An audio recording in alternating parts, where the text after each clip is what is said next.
Everyone, कैसे हैं आप सब लोग। आई होप अच्छे ही होंगे। चलिए, मैं हूं डॉक्टर गौरव और आज हम बात करने वाले हैं उन प्रोडक्ट्स के बारे में जो हमारी स्किन केयर के लिए हमारे को हेल्प करते हैं। लेकिन उससे पहले हम जानेंगे कि स्किन की कौन कौन सी प्रॉब्लम्स होती हैं जिनकी वजह से हमारे को वो स्किन पर ये रिएक्शंस वगैरह होते हैं। ठीक है, और उसको जानने के लिए सबसे पहले हम जानेंगे कि लेयर्स क्या है, स्किन की लेयर्स क्या क्या होती हैं। तो यूजली आपने सुना ही होगा 3 तरीके की स्किन लेयर्स होती हैं, जिसमें कि एपिडर्मिस होती है, डर्मिस होती है, हाइपोडर्मिस होती है। अब जो एपिडर्मिस की बात करें तो इसको 5 भागों में बांट दिया गया है, जिसमें सबसे ऊपर है कॉर्नियम, है ना, जो एक शेल्डिंग होती है, लाइक आपकी जो डेड स्किन होती है उसी को हम जो है कॉर्नियम कहते हैं। लूसिडम, जो कि एक थिक लेयर होती है, उसी के जस्ट नीचे वाली लेयर, जिसकी वजह से आप जब आपकी डेड स्किन हट जाती है तो वो जो चमकदार आपको स्किन दिखाई देती है ना, तो वही ये लेयर होती है लूसिडम। उसके बाद में स्ट्रैटम ग्रेन्युलोसम, जो कि एक वाटरप्रूफ का काम करती है, आपके अंदर जो है जो गंदगी वगैरह होती है उसको जाने से रोकने की कोशिश करती है। स्पेंजुलोसम, जो कि स्ट्रक्चर प्रदान करती है, आपको सपोर्ट करती है। उसके बाद में उसके नीचे वाली लेयर होगी बेसिले, जो कि न्यू सेल्स को प्रोड्यूस करने में आपकी मदद करती है। तो इस तरीके से एपिडर्मिस के ये 5 भाग होते हैं। उसके बाद में बीच में होती है आपकी डर्मिस, जिसको द डर्मिस भी कहते हैं, और ये कोलेजन प्रोड्यूस करने में हमारी हेल्प करती है। और सबसे नीचे की जो लेयर होती है वो होती है हाइपोडर्मिस, जिसको हम द क्यूटेनियस भी कहते हैं, और ये फैट स्टोरेज में आपकी हेल्प करती है। अब यूँ तो बात करें कि भाई स्किन टाइप्स कितनी तरीके की होती हैं, तो वो यूजली आपने सुना होगा नॉर्मल स्किन होती है, ऑयली स्किन होती है, ड्राई स्किन होती है, या सेंसिटिव स्किन होती है। लेकिन कॉम्बिनेशन स्किन भी होती है जी। तो सबसे पहले नॉर्मल स्किन की बात कर लेते हैं, जो कि बैलेंस्ड होती है और आपका जो टेक्सचर होता है वो स्मूथ होता है और इवन अच्छा टोन होता है। ऑयली स्किन की बात करें तो ग्रीसी होती है, ग्रीसी अपीयरेंस होता है। अगर आप उसमें देखेंगे उनके चेहरे पर तो हल्का हल्का सा आपको ग्रीस की तरह, यानी कि ऑयल की तरह कुछ ना कुछ सिक्रीट होता है वो दिखेगा। लार्ज पोर्स होते हैं, जिसकी वजह से वहाँ पे आपको एक्ने यानी कि pimples, black heads, white heads ये देखने को मिलते हैं। थर्ड होती है हमारी ड्राई स्किन। ड्राई स्किन आपको रफ सी लगेगी, जो स्किन होती है वो खिंची खिंची सी, इचिंग जैसी फील आपको देती है। ठीक है ना। उसके बाद में नेक्स्ट आता है आपका सेंसिटिव स्किन। सेंसिटिव स्किन में जो कि प्रोन होती है, आपको कुछ भी लगाते हैं तो वहाँ पे कोई ना कोई रेडनेस आ जाएगी या कुछ इरिटेशन होने स्टार्ट हो जाएगी, तो वो होती है आपकी सेंसिटिव स्किन। लास्ट होती है कॉम्बिनेशन स्किन। कॉम्बिनेशन स्किन यानी कि टी शेप में अगर आप देखेंगे, माथे पे आपको लगेगा आपको कौन सा ऑयली, और उसी को माथे के बिल्कुल बीचों बीच जो लाइन जाती है नोज से होती हुई, वो हो गया आपका टी, एक शेप बन गई, तो जिसको हम ऑयली शेप कहते हैं। और बाकी जो आपके चिक्स होते हैं वो आपके ड्राई हो जाते हैं। तो ये होती है आपकी कॉम्बिनेशन स्किन। तो अब आपको पता चल गया होगा कि टाइप्स ऑफ स्किन क्या क्या होती हैं: नॉर्मल, ऑयली, ड्राई, सेंसिटिव और कॉम्बिनेशन। नेक्स्ट है आपकी कि भाई स्किन प्रॉब्लम्स होती कौन कौन सी है। तो बहुत सारी स्किन प्रॉब्लम्स है, लाइक एक्ने, जिनको हम पिंपल्स भी कह देते हैं। इसी में आपके ब्लैक हेड्स, वाइट हेड्स भी आ जाते हैं। मेलाज्मा हो गया, पिगमेंटेशन भी इसको कह देते हैं, जिसको हाइपर पिगमेंटेशन या हाइपो पिगमेंटेशन कहेंगे। फ्रेकल्स हो गए, हेयर लॉस हो गया, एलोपेशिया हो गया, टीनिया, है ना, पामा जिसको कह देते हैं, है ना, ददरू भी कह देते हैं, प्लेन वॉट्स हो गए। नेक्स्ट और भी जो प्रॉब्लम्स होती हैं जैसे कि एक्जिमा वगैरह, वो भी स्किन प्रॉब्लम्स में आपकी आ जाती हैं। अब इन प्रॉब्लम्स के जो रीजंस होते हैं उसके बारे में बात कर लेते हैं। तो बेसिकली 4 रीजंस होते हैं किसी भी प्रॉब्लम को क्रिएट होने के लिए। सबसे पहला टॉक्सिन्स, उसके बाद में हार्मफुल बैक्टीरिया और वायरस, फ्री रेडिकल्स और स्ट्रेस। तो अगर हम रीजंस के बारे में बात ही कर रहे हैं तो सबसे पहला हमारा फूड हो गया हमारा किस तरीके का, जो कि हम लोग बाहर का ज़्यादा खाते हैं। कोल्ड ड्रिंक्स हो गई, मोमोज, चिली पटेटो, और ना जाने कितना फास्ट फूड खाने की कोशिश करते हैं। बहुत से लोग ऐसे भी होंगे जो कहेंगे कि हम तो घर का खाते हैं, तो घर में भी जो सब्जी आ रही है वो मार्केट से आ रही है और उस पर बहुत सारा पेस्टिसाइड्स छिड़क करके आता ही आता है, तो उससे तो नहीं बचा जा सकता। पानी है, पानी आज के टाइम में ज़्यादातर घरों में आरओ लग चुके हैं, अब उसकी वजह से मिनरल्स तो आपके ख़त्म ही हो गए, तो वो मिनरल्स कहाँ से लाएंगे। एयर की बात करें तो सुबह को अगर आप निकल जाएं तो वहाँ पे आप व्हीकल्स का आना जाना देखेंगे। अगर कोई भी 10 मिनट भी अगर व्हीकल्स के धुएं में खड़ा हो जाए तो ऐसा लगता है जैसे उसने 10 सिगरेट के बराबर का धुआं अपने अंदर खींच लिया हो। तो ये कुछ रीजंस हो गए टॉक्सिन्स को अंदर जाने के। तो ये पहला हो गया, पहला टॉक्सिन्स के अंदर जो हमारा जाता है टॉक्सिन्स, वो किस रूप में जाता है, फूड, वाटर और एयर। नेक्स्ट की बात करें कि भाई इसकी वजह से क्या होता है, हमारी जो बॉडी होती जाती है वो एसिडिक होती जाती है। अब एसिडिक नेचर की वजह से होता क्या है कि हमारे को कोई भी प्रॉब्लम स्किन रिगार्डिंग हो चाहे हेल्थ इशू हो, वो बहुत जल्दी से पकड़ता है ना। जैसे कि दादगी है, अगर हम बात करें, अगर बॉडी आपकी एसिडिक ज़्यादा है तो वो बहुत जल्दी से फैलता है। तो इसलिए अपने मीडियम को अल्कलाइन बनाने की कोशिश कीजिए।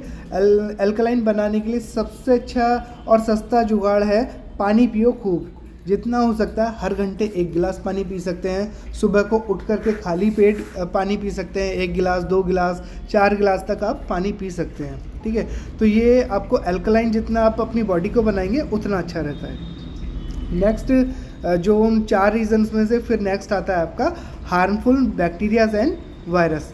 तो हार्मफुल बैक्टीरियाज वायरस होते हैं हमारे अंदर की तरफ यानी कि जो हम खाना खाते हैं इसोफेगस के द्वारा पेट में जाएगा, फिर लीवर से बाइल सिक्रेट होगा, उसके बाद में वो पचेगा, मैशअप होगा, फिर आंतों में जाएगा। अब आंतों से पूरे शरीर में वो जो आपने खाना खाया और जो वो टूट करके बहुत चीज़ों में डिस्ट्रीब्यूट हो गया, लाइक फैट हो गया, पॉलीसेक्राइड्स हो गए और मिनरल्स हो गए, विटामिन्स हो गए, तो वहीं से वो एब्जॉर्प्शन होता है आपकी छोटी आंत से। अब अगर आपकी छोटी आंत में इन्फेक्शन है, आपके जो वहाँ के गट हेल्थ है वो अच्छी नहीं है, जहाँ पे आपके गुड बैक्टीरियाज भी होते हैं, बैड बैक्टीरियाज भी होते हैं। अगर बैड बैक्टीरियाज ज़्यादा होंगे तो आपको दिक्कतें होंगी, वो खाना अच्छे तरीके से लगेगा नहीं, वो शरीर तक पहुँचेगा नहीं, उसमें कोई ना कोई टॉक्सिन्स रहेगा। लेकिन अगर गुड बैक्टीरियाज हो गए तो वो क्या काम करेंगे, जो भी अच्छी अच्छी चीज़ें हैं वो एब्जॉर्ब कर लेंगे ताकि आपकी बॉडी को वो सारी चीज़ें मिल सके, और जो बेकार की चीज़ें हैं, जो टॉक्सिनफुल चीज़ें हैं, वो ईज़िली रिमूव कर सके।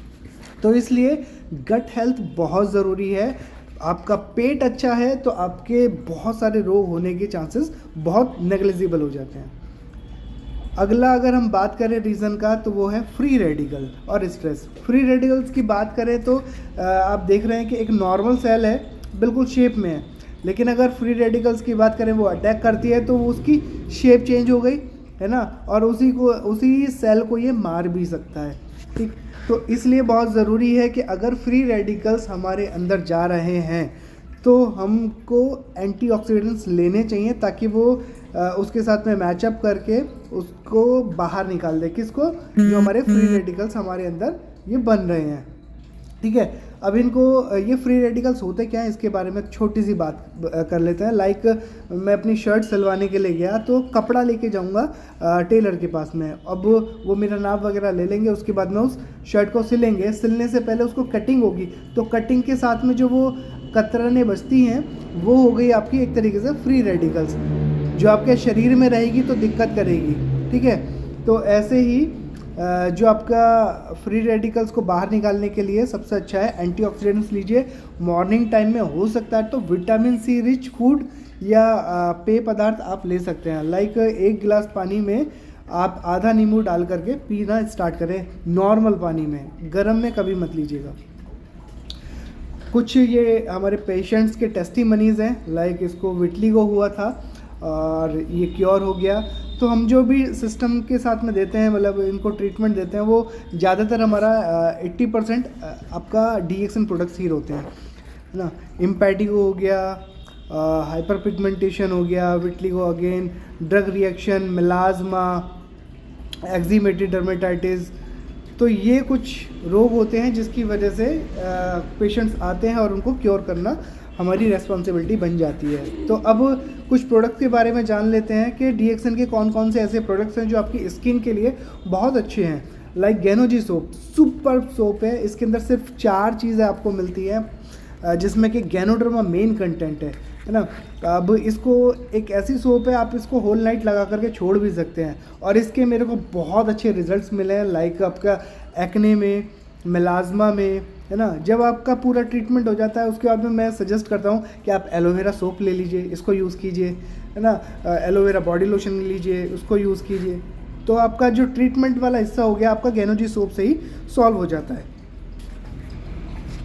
उसके बाद में आपकी एलोवेरा ट्रांस सोप हो गई, गैनोजी ट्रांस सोप हो गई। स्पिरुलिना ये आपका न्यू ब्लड जनरेट करने के लिए बहुत अच्छा काम करता है।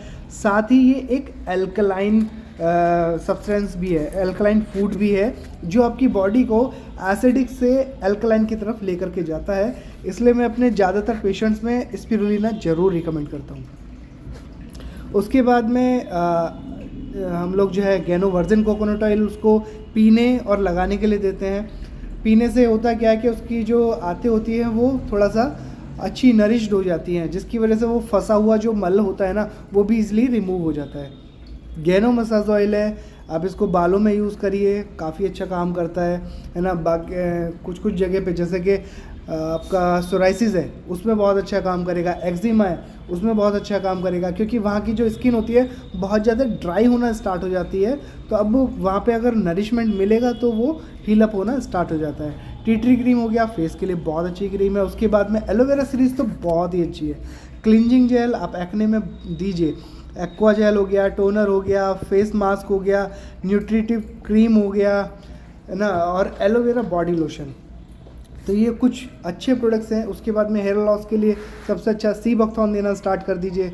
रात को किसी को भी त्रिफला दीजिए, है ना, कि भाई सोने से पहले जो है वो अपना त्रिफला ज़रूर ले।